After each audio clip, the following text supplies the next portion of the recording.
My name is Evelyn May Harrington, and I am 81 years old. For most of my life, everyone believed I was the heartbroken widow of a man named James Harrington, a decorated Vietnam veteran who supposedly died young, leaving me alone to raise our children in the quiet town of Millwood, Kentucky. People pitied me. They admired my strength. They saw me as the fragile woman who never remarried because her heart was buried in the ground with her husband. But the truth was folded, yellowed, and tucked inside a showbox in the back of my cedar chest, hidden for 50 years. No one ever suspected. Not my daughter, Marlene, who called me her saint. Not my son, Gregory, who still tells people his daddy died serving his country. And certainly not my grandchildren, who only know me as the quiet, tea-drinking grandma in the rocking chair by the window. That morning, the truth tumbled into daylight by accident. I was dusting the old chest when my hand slipped, knocking the showbox onto the floor. Letters spilled across the hardwood, dozens of them, brittle with age, written in James's handwriting. My heart thudded in my chest as I bent down, my old knees creaking like rusted hinges. The words leapt off the page as if he were speaking directly into the room. Evelyn, you'll regret walking away. You'll regret what you've done to me. I pressed my trembling hand against my mouth. These weren't war letters. They weren't love notes. They were proof that James hadn't died at all. Proof that I had staged his death, buried an empty coffin, and told the world a lie. And before I could gather the letters back into their prison, the door opened. My granddaughter, Lila, stepped inside with her phone in her hand, her eyes narrowing at the scattered pages on the floor. "Grandma," she whispered, picking one up. "What is this? This isn't Grandpa's death letter. This is..." I froze, my whole life unraveling in her trembling fingers. And in that moment, I knew everything I had buried for half a century was about to claw its way back into the light. James Harrington wasn't always a monster. At least, not at first. I met him in 1962 at the county fair in Millwood. He was 22, tall, with a jaw that looked carved out of stone and eyes that could convince a girl she was the only person in the world. I was just 19, a church girl who had never so much as sipped beer. He won me a stuffed bear at the ring toss, and I thought that meant something, like love could be simple if a man tried hard enough. We married quickly, before I could see the cracks beneath the charm. He enlisted, said he wanted to serve his country and make me proud. And I was proud enough to iron his uniforms and write him letters every night while I raised our first child, Marlene. But when he came back from Vietnam, something inside him was different. His smile had hardened into a mask, and his voice carried shadows. At first, I blamed the war. Everyone in town said boys returned broken, and wives needed to be patient. I tried. Lord knows, I tried. But James's anger wasn't the kind that faded. It grew. He drank whiskey like water. He slammed doors until the house shook. When the bills piled up, he called me useless. When Marlene cried. At night, he told her to toughen up or be left behind. And then came the women. I found the lipstick-stained handkerchief in his truck. Later, I smelled perfume on his shirts that wasn't mine. Once, he came home with scratches on his neck. When I asked him where he had been, he laughed in my face. That was the night I realized my husband wasn't a victim of war, he was a betrayer by choice. And betrayal cuts deeper than bullets ever could. But back then, I was young, scared, and stuck. Divorce was shameful, and women had no easy way out. I had 2 children clinging to me, a community that worshipped James as a hometown hero, and no money to my name. So I stayed. I swallowed my tears. I played the good wife.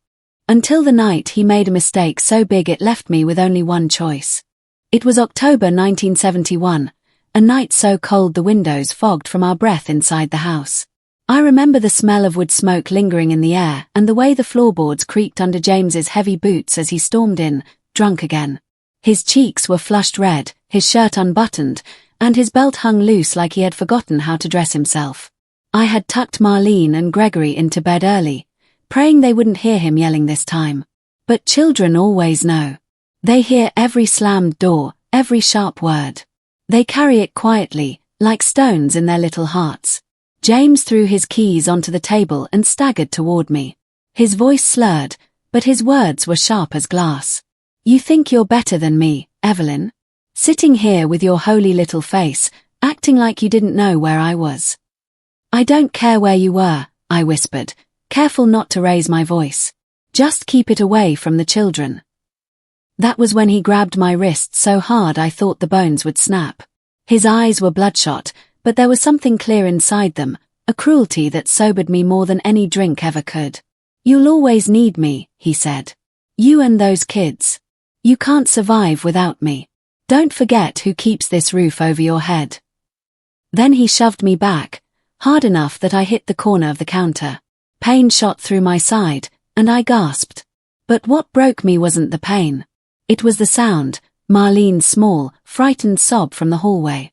She had seen it. My little girl had seen her father hurt me. That night, while James snored in the armchair, I sat on the kitchen floor with tears soaking my blouse. Something inside me shifted. I wasn't Evelyn the church girl anymore. I wasn't the submissive wife.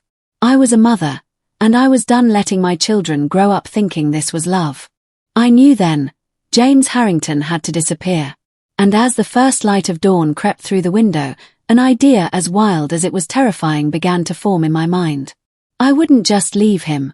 I would bury him, without ever putting him in the ground. Once the thought took root, it never left me. It grew stronger every day James came home late, every bruise I covered with long sleeves, every tear I wiped from Marlene's cheeks. By then, divorce wasn't an option. No money, no family to take me in, and no judge in Millwood would ever side against a war veteran with a chest full of medals.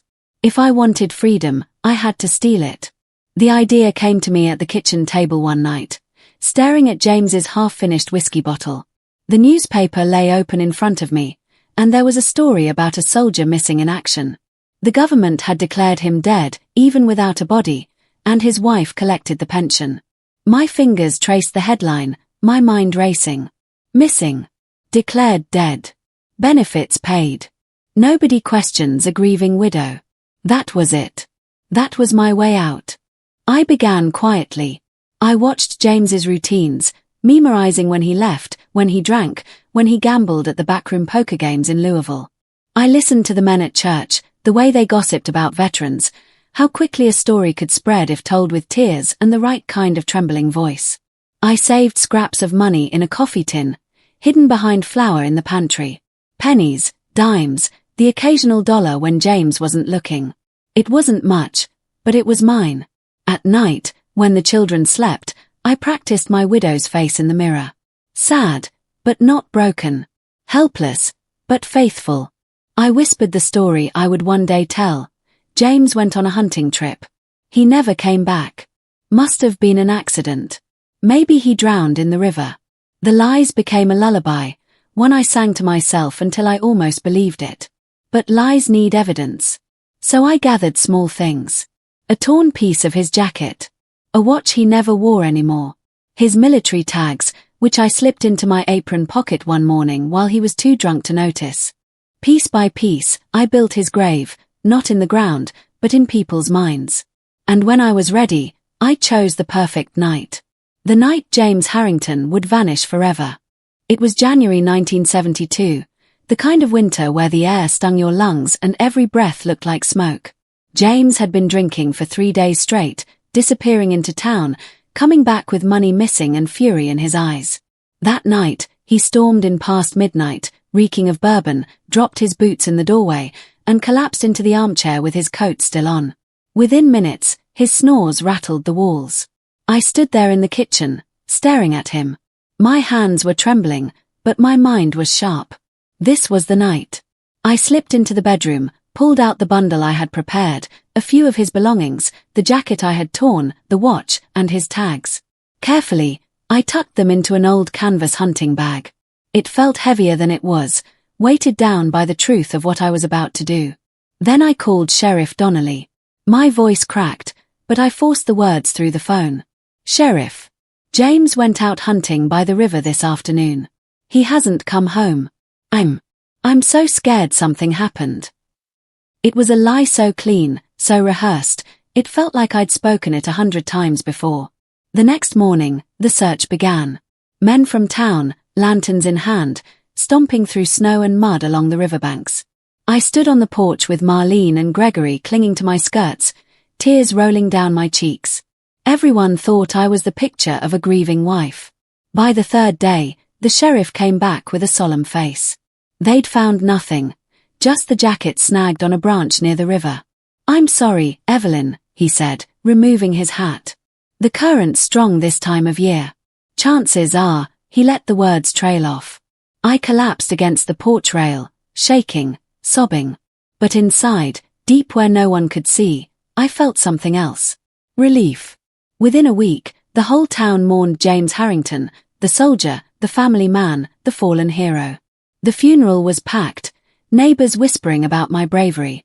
They buried an empty coffin draped in a flag, and everyone believed my story. Everyone except me.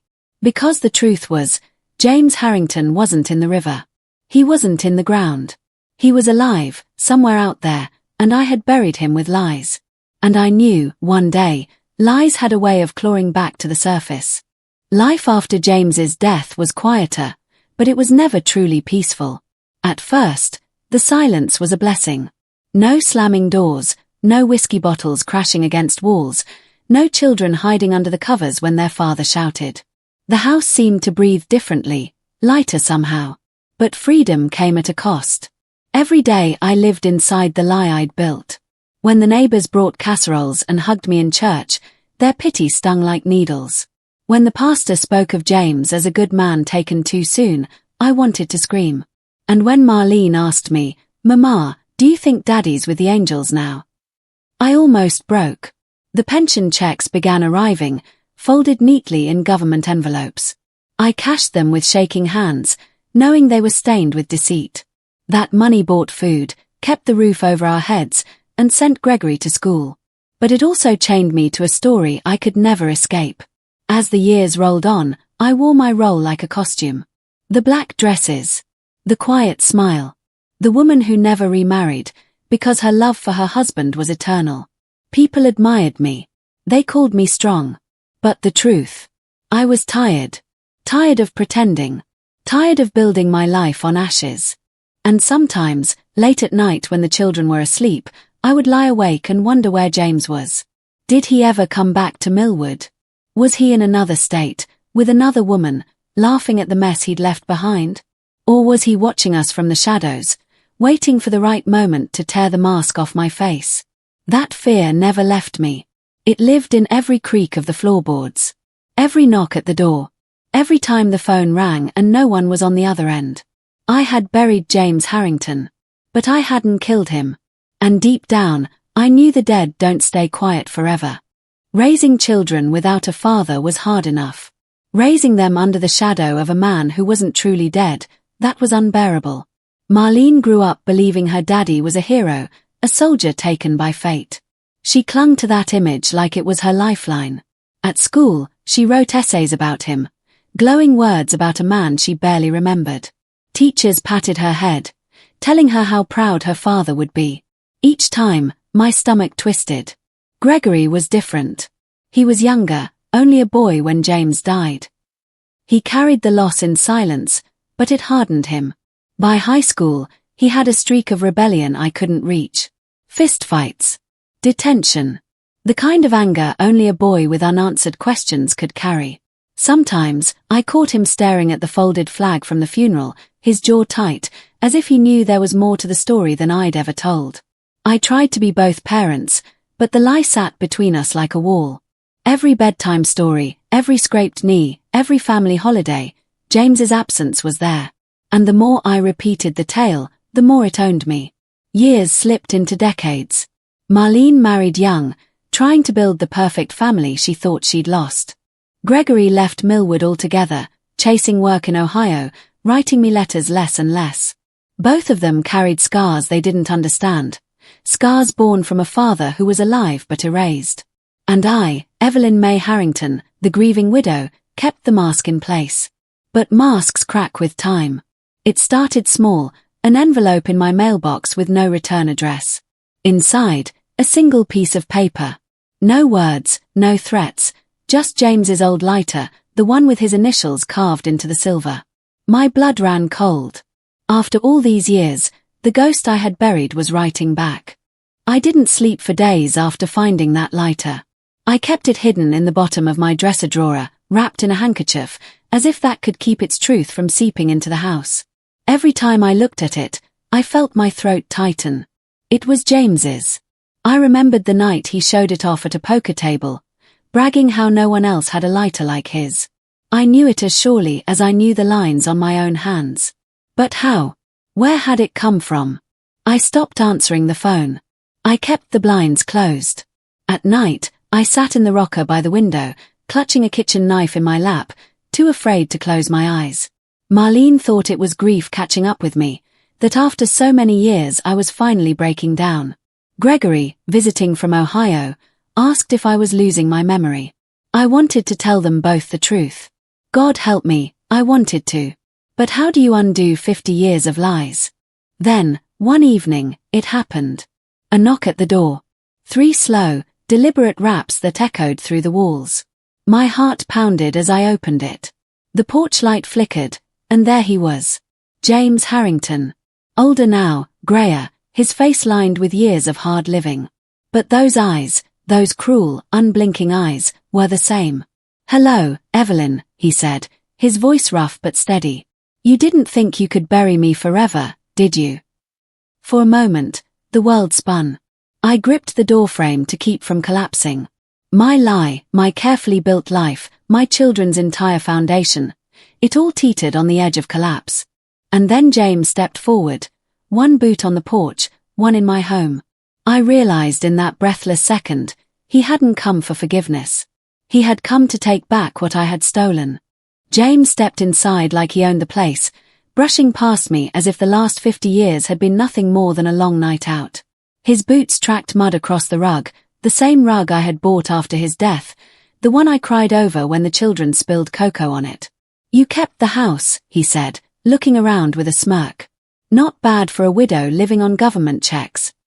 My knees nearly buckled, but anger steadied me. "Get out, James. You don't belong here." He laughed, that same sharp, cutting laugh that once made me feel small. "Don't belong. This is my house, Evelyn. My kids. My life. You stole all of it." The words slammed into me. He wasn't wrong, not completely.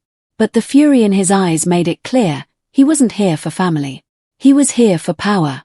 Marlene appeared in the hallway, her face pale. "Mama, who is this?" I opened my mouth, but James was quicker.